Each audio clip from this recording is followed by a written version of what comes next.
Order! Order! You are an incorrigible delinquent at times. Behave yourself, man!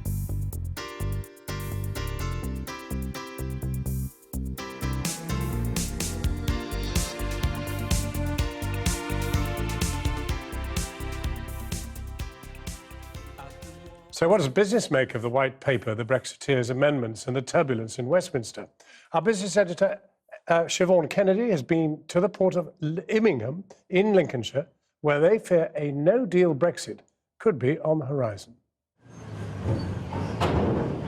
Whilst the wheels of Brexit have once again seized up in Westminster, at the port of Immingham, the trucks keep rolling. But for how long? These vessels carry around 4.5 miles worth of cargo, all in trailers. So they carry constant movement of goods. Yes, absolutely. All friction-free. Absolutely friction-free. But with so much uncertainty, the only deal they can plan for here is no deal, where even the slightest delay could cause chaos. We could get around 250 trailers like that onto a vessel, so a 2-minute delay is 500 minutes of delay. Quite often we empty and load these vessels within 3 hours, so obviously that is more than that time would take, so it would bring the operation to a stop fairly quickly. Within just 1 hour, he says, there'd be a queue more than a mile long, from food for Aldi and Lidl to TVs and aerospace components, and that's before the brand new BMWs and Volvos add to the pile-up. This busy port in Lincolnshire would very quickly grind to a halt. It may be less well known, but in fact, Immingham handles 3 times the amount of cargo per year as Dover. In fact, in busy periods, trucks like these passing through every 40 seconds. So a frictionless border really matters. And just like anyone making and shipping goods between the UK and Europe, they're pleased with the customs proposals inside the government's white paper, because essentially for them, everything remains the same. But that's also precisely why they're worried that Brussels simply won't give the plan clearance.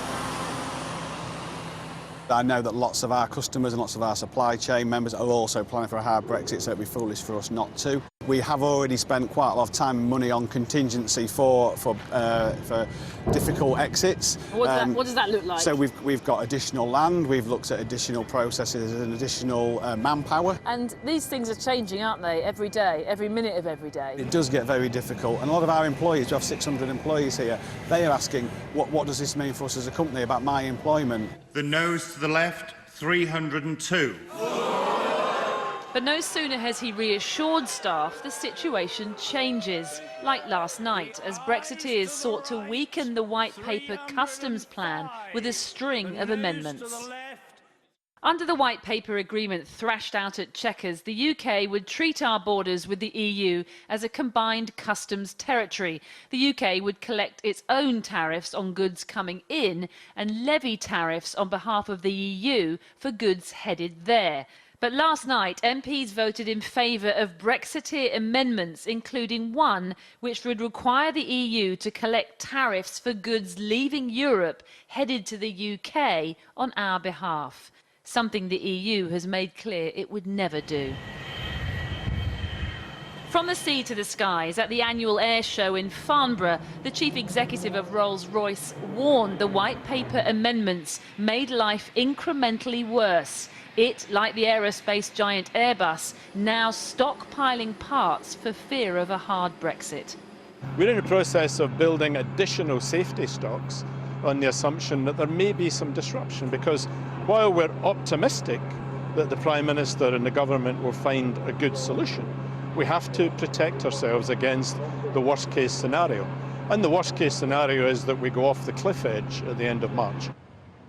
Whether or not it's smooth sailing for his components and millions of others through ports like Immingham will now depend on Theresa May steering her fragile deal through the back benches and through Brussels. It's going to be tough. I think we need some very effective salesmen to make that work, yes. Siobhan Kennedy, Channel 4 News, Immingham. Well, earlier, when I was still in the studio, I spoke to the Chief Secretary to the Treasury, Liz Truss, and I began by asking her about those OBR projections and whether most people in Britain would now face higher taxes. What we have to do is look at spending in the round. We need to prioritise on what's important for our country. And the Prime Minister has been very clear that the number one priority is health. That's the number one priority of the public. And we have put the extra money in there. Yeah. So yes, it does mean that... So there's no money for anything else? Well, it means that we have to prioritise across the rest of spending, and that we have to, we do spend a generous amount on our defence services, a generous amount on education, but of course we have to look across those budgets in the future and make sure we're doing things in the most efficient way, the most modern way, that we're using new technology to deliver more for less to the public. The OBR are also pretty clear that there is no Brexit dividend. They say Brexit is more likely to weaken the economy than strengthen it. But they do acknowledge in their report that there will be money that we're currently putting into the EU that we won't be in future. And of course, they have their fiscal forecast, they have their forecast for the future of the economy. That's why we created the independent OBR, so we're not marking our own homework at the Treasury. But do you accept we're very clear, Kristen, that we can outperform those forecasts, that by investing for the long term in areas like transport and infrastructure, and we've got a 40-year high in terms of what we're putting into public capital investment, that we can boost growth, we can boost productivity, and that's what we're determined to do. Do you think leaving the European Union without a deal would be bad for the British economy? Our preferred outcome is to get a good negotiated settlement with the EU. We are working on preparations for that. We're also working for preparations on no deal, because we do need to make sure that option is there in the negotiations. That's not the option we want. We don't think it's as good as getting the deal from the EU, which I think answers your question on the economy, but we need to be prepared for all eventualities. Liz Truss. Well, as we've been saying, if nothing else happens from now until March 29th, we do exit the EU with no deal. The government says it's working hard on preparing for that eventuality, as Marcus Fisher has said. But what about business? It's something of an inconvenience to prepare for a hypothetical, but it is all too possible to ignore. Now, what does that mean for how they run their companies, and are they even going to be ready? Helen Thomas went to talk to one sector grappling with exactly those questions.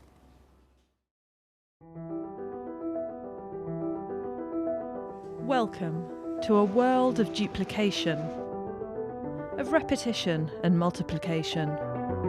It can be very efficient. But what about when having two of a kind is just a drain? You've got double red tape, duplicating red tape for businesses.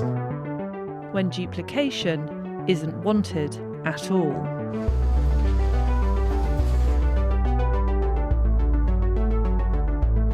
It's something the pharmaceutical industry is reflecting on. AstraZeneca's 100-acre Macclesfield campus is the UK's largest manufacturing site. Being ready for a no-deal Brexit means replicating some of the labs, technology and jobs that are here inside the European Union. The government says it is going to ramp up preparations for a no-deal Brexit. But pharmaceuticals companies have been preparing for a long time. 45 million packs of medicine go from the UK to the EU every month, and 37 million packs travel in the opposite direction. The challenge is to keep that medicine flowing. The European regulator has told all companies that from next April they should be ready for no deal. The UK has only said that it will be pragmatic, but it's certainly churning up how the industry does business. If we have a no deal or a hard Brexit, what we need to do is duplicate all of the testing for products that come into the UK from the EU and vice versa, products that leave the UK into the EU. We need to change and replicate a series of analytical methods. We need to change the packaging that people recognise that goes with it. So there are a huge amount of individual activities that underpin the main priority, which is that patients continue to get their medicines in a post-Brexit environment. No deal would suggest that UK tests are no longer valid in Europe and vice versa. That could require duplicating tests and key members of staff within Europe. as well as transferring or replicating the regulatory licenses for medicines. Duplicating legal paperwork and labs like these is complicated and time-consuming. And industry sources have told us that for some products, all the work may just not get done in time. The European regulator has already expressed serious concerns. We've been actively working to ensure that we can duplicate our testing, that we can move our products through the borders in the event of a hard Brexit and a particular product that we couldn't complete all of those complex activities in time for, then we would ask for a specific time extension from those regulatory authorities. Have the regulators indicated as yet that they would be flexible in that way? We've certainly made those requests of the regulatory authorities, yes. Duplication, uncertainty, mounting costs. It could raise other questions if the UK finds itself left out of the crowd. It may mean that if you have the choice between a large market, say the EU27 and the UK, you'll prioritise, if you're a Japanese or an American company, the EU27 over the UK, which is now 2% of the globe's market for pharmaceuticals. The government's plans include regulatory alignment with Europe, but that isn't enough for companies to stop their work. We have to carry on regardless. Developments in the political process are helpful. In the last few days we've just seen the UK, in a sense, trying to agree with itself, which is what we've seen really for the last 6 months. We need progress of that then to engage with the European negotiators and then hopefully come to some form of agreement.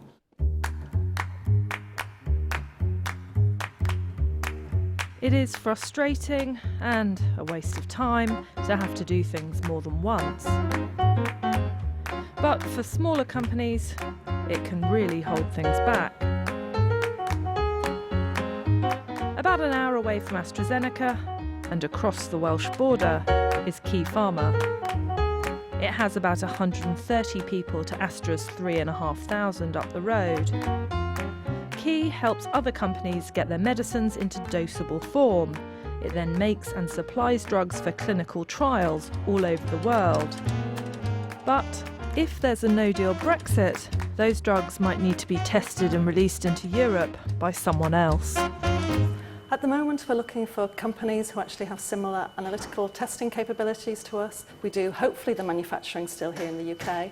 They will physically test the product in Europe, and then a responsible person in Europe will then also sign the product off in Europe and release it. It's quite frustrating because it means that we're doing a lot of the innovative and creative science here, but then we're handing that knowledge over to competitors in Europe. That means extra costs for the company and its customers. Recruitment and plans to build a new lab in Wales are on hold.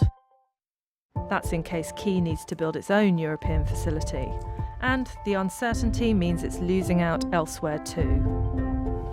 In the last 18 months, we've lost about £2 million worth of business, which maybe to a big company isn't a big impact, but for us that's massive.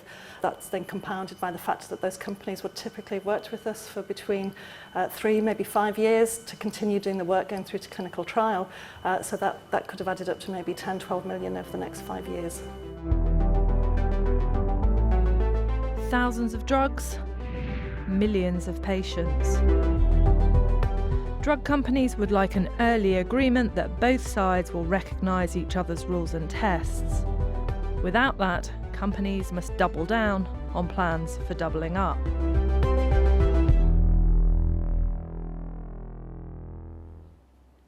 Helen Thomas. Well, it's the biggest event on the calendar for the aerospace industry, where trade deals worth tens of billions of pounds are announced.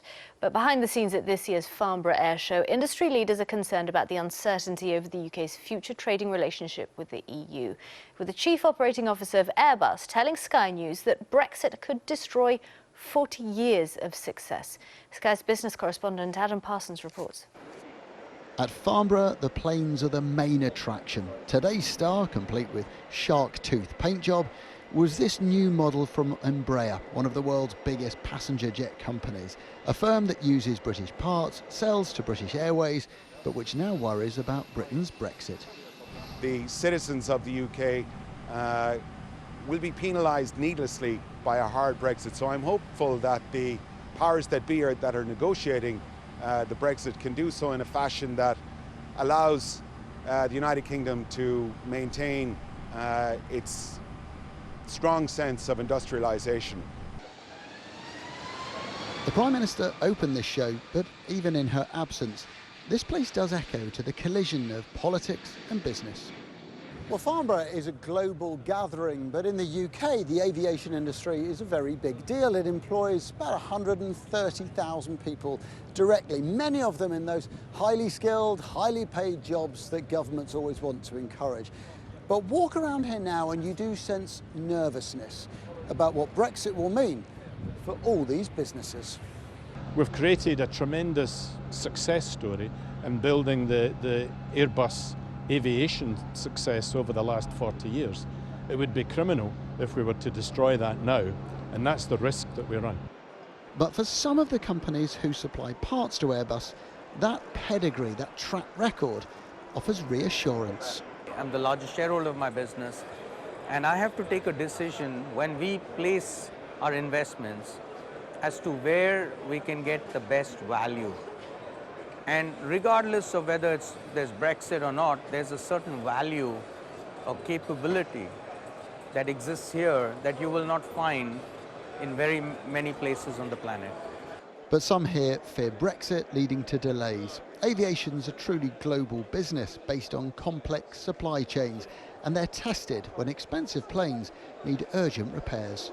You have to get a part to that aeroplane so fast, and that really stretches the supply chain, and in order to do that you have to have this frictionless trade. Any paperwork, you can call it a day or 2 days, that just adds massive burden to the supply chain infrastructure. We have to avoid that at all costs. British expertise is admired across the aerospace world, but there's little doubt this is an industry that's growing wary fast. Adam Parsons, Sky News, Farnborough.